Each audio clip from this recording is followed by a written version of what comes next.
Assalamualaikum warahmatullahi wabarakatuh. Selamat pagi anak-anak. Bagaimana kabarnya? Semoga kita semua senantiasa mendapatkan nikmat sehat dari Yang Maha Kuasa.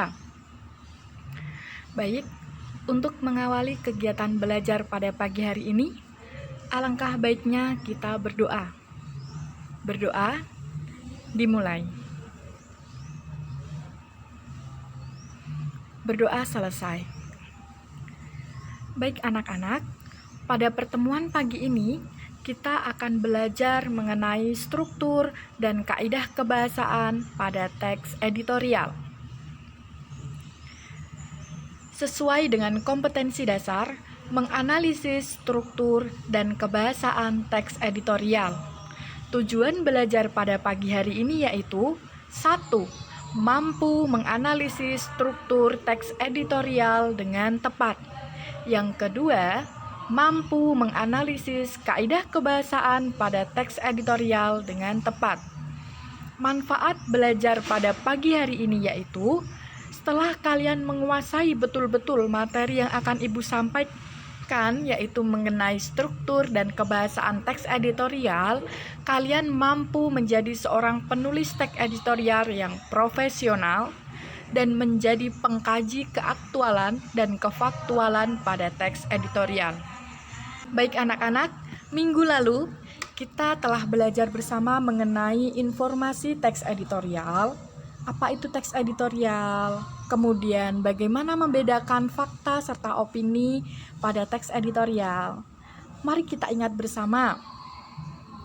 Teks editorial adalah teks opini atau tajuk rencana yang ditulis oleh redaktur koran yang merupakan opini redaksi mengenai suatu peristiwa yang aktual, fenomenal, dan kontroversial. Membedakan opini dan fakta. Fakta biasanya berupa data, peristiwa faktual, sebuah kejadian yang sedang terjadi atau telah terjadi, sedangkan opini merupakan sebuah prediksi, kritik, saran, dan penilaian. Perhatikan gambar yang Ibu tayangkan. Gambar apa anak-anak? Tepat, gambar rumah.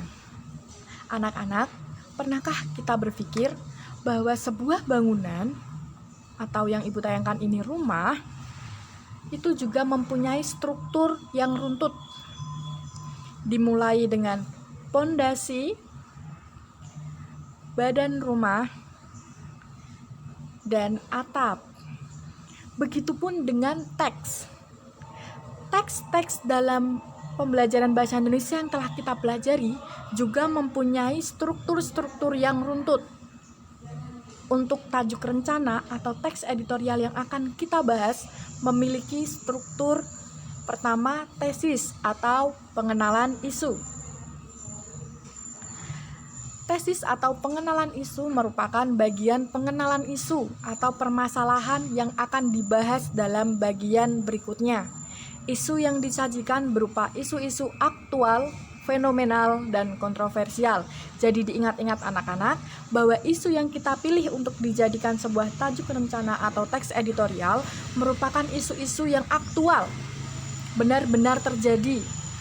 Kemudian fenomenal dan kontroversial. Ingat ya, harus kontroversial. Nah, fenomenal sedang hangat dibicarakan. Gitu. Selanjutnya, struktur yang kedua ada struktur argumentasi. Nah, pada bagian argumentasi ini merupakan tanggapan redaksi terhadap isu yang disajikan sebelumnya. Jadi argumentasi ini berupa pendapat, berupa opini-opini, pendapat, prediksi, kritik, saran, penilaian, ini terdapat di struktur argumentasi. Selanjutnya yang terakhir yaitu penegasan ulang. Penegasan ulang ini berupa simpulan, saran, rekomendasi yang terselip harapan redaksi kepada pihak terkait mengenai permasalahan yang dibahas pada tesis, yang diangkat menjadi tesis, seperti itu. Jadi dapat disimpulkan bahwa struktur tajuk rencana atau teks editorial terdiri atas 3 bagian, yaitu tesis, argumentasi, dan penegasan ulang. Baik anak-anak, kita menuju pembahasan berikutnya, yaitu kaidah kebahasaan teks editorial. Kaidah kebahasaan pada teks editorial terdiri atas 4 kaidah. Yang pertama yaitu kalimat retoris atau kalimat yang tidak membutuhkan jawaban, kalimat tanya namun tidak membutuhkan jawaban.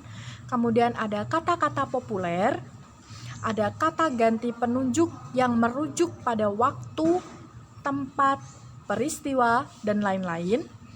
Yang keempat ada konjungsi kausalitas atau hubungan sebab akibat. Baik, untuk kalimat retoris atau kalimat tanya yang tidak membutuhkan jawaban, contohnya, bagaimana respon masyarakat terhadap rancangan undang-undang tersebut? Nah, itu biasanya terdapat pada bagian argumentasi di awal paragraf argumentasi. Kemudian tidak perlu jawaban. Nah, diikuti dengan argumentasi-argumentasi yang sebenarnya mendukung menjawab kalimat retoris tersebut. Yang kedua ada kata-kata populer. Kata-kata populer yang sedang terjadi ketika kalian membuat sebuah teks editorial atau tajuk rencana tersebut. Misalnya, Ibu mencontohkan ada kata amjar, ada kepo, ada pencitraan, dan lain-lain.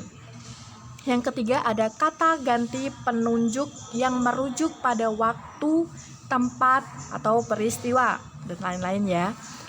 Perhatikan kalimat yang Ibu contohkan. Karena hal itulah mereka berbondong-bondong menyuarakan aspirasi mereka. Karena hal itulah, nah itulah ini menunjukkan pada suatu peristiwa. Itulah. Jadi kata ganti penunjuk itu ada itu, ini, di sana, begitu. Tunjuk, kata tunjuk, ini, itu. Nah. Yang terakhir ada konjungsi kausalitas atau hubungan sebab akibat. Berikut contohnya. Mahasiswa dan pelajar menjadi mengangkat suara karena adanya RUU Cipta Kerja. Nah, ternyata akibatnya itu mahasiswa dan pelajar menjadi mengangkat suara. Sebabnya apa? Nah, sebabnya adanya RUU Cipta Kerja. Begitu anak-anak.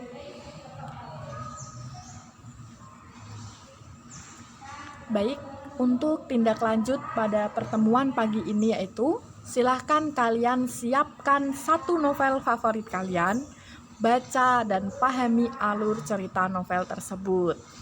Ibu ulangi lagi, tindak lanjut atau yang harus kalian siapkan untuk pertemuan minggu depan yaitu 1 novel favorit menurut kalian,